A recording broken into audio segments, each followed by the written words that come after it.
First, we make our habits. Then our habits make us.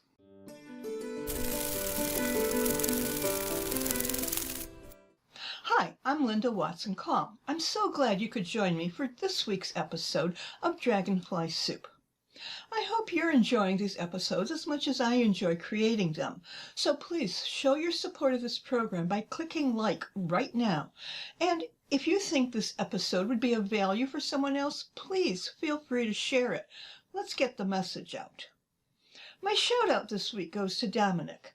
He's been a subscriber for some time and has told me that he makes sure that he watches every episode of Dragonfly Soup. Thanks, Dominic. Habits. Just like Dominic watching every episode of Dragonfly Soup. Habits are activities or things that we do over and over again. Sometimes for a good reason, sometimes for a not so good reason, and sometimes we don't even know we're doing it. If you haven't downloaded It's a Habit worksheet yet, please do so right now. The link is below. We'll be referring to this paper in today's episode. So first, let's look at some activities that we consider habits. Washing your hands frequently and properly. We're hearing more and more about this since the coronavirus appeared, but that's something we should be doing right along. Getting enough sleep. We know that we can't function properly if we aren't well rested. Our body needs to rest to keep going, especially if we tend to be a type A overachieving person. Eating properly is another good habit.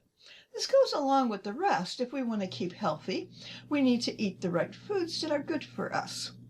These and other activities like exercise can be written on your good habits list if you are doing those things. So how about bad habits?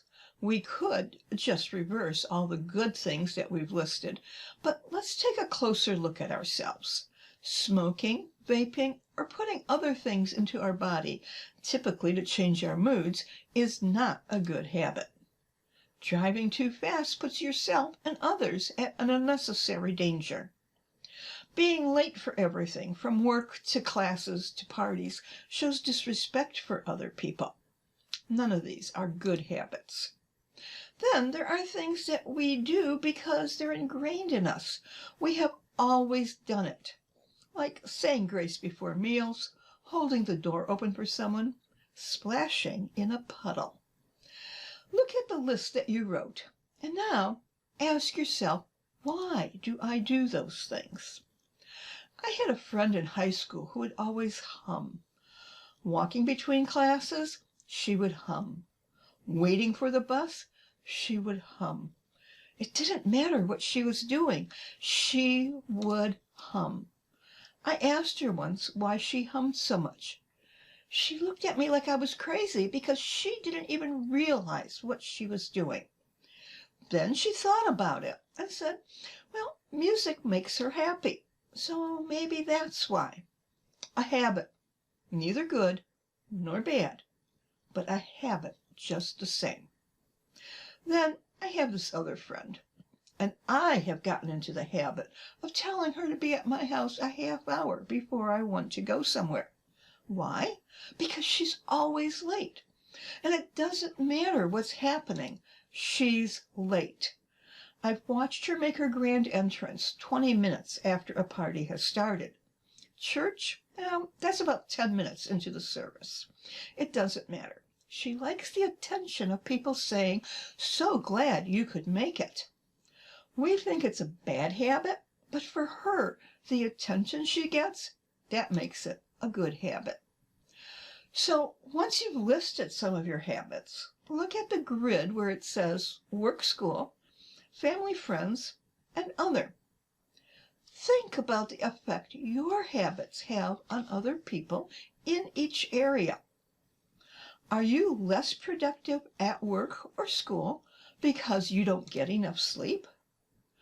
Or maybe your friends come to you for advice because you are good at making healthy meal choices. Some habits help create good relationships, while others cause problems. Now, what does your habit grid look like? There is also an issue. You may have what you consider a good habit that irritates others. You like to be proactive. You set a schedule for a project and meet the deadlines. But it drives some people nuts. So, think about it. Do you change this habit or not? Or you're the person I talked about that's always late, and you know that people aren't happy with it. Do you change or not? These are decisions that only you can make. But if you feel that you need to change a habit, you need to consciously work at it.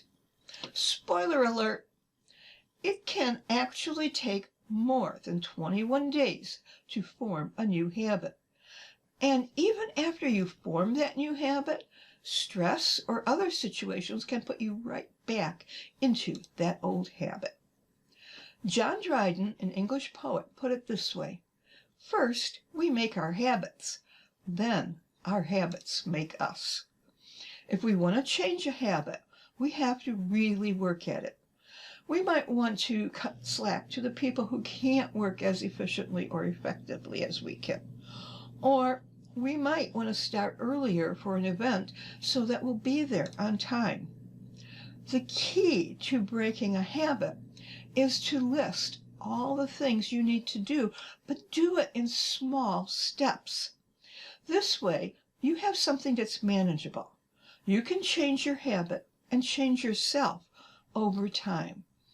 You have to keep working on it, and then you will succeed.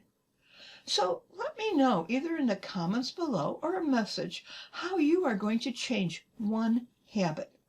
Tell me your timeline and the steps you plan to take. This will hold you accountable. Now be sure to click like for this week's episode, and while you're at it, share it with your friends. You might also want to check out our gift shop, where you can purchase items like this Dragonfly Soup t-shirt, hoodies, or other items. The link is below. Or you can show your support by this program by clicking the support link. Any contribution to continue this series will be greatly appreciated. And I'll see you next week, right here on Dragonfly Soup. Here's to our transformation and our best year ever.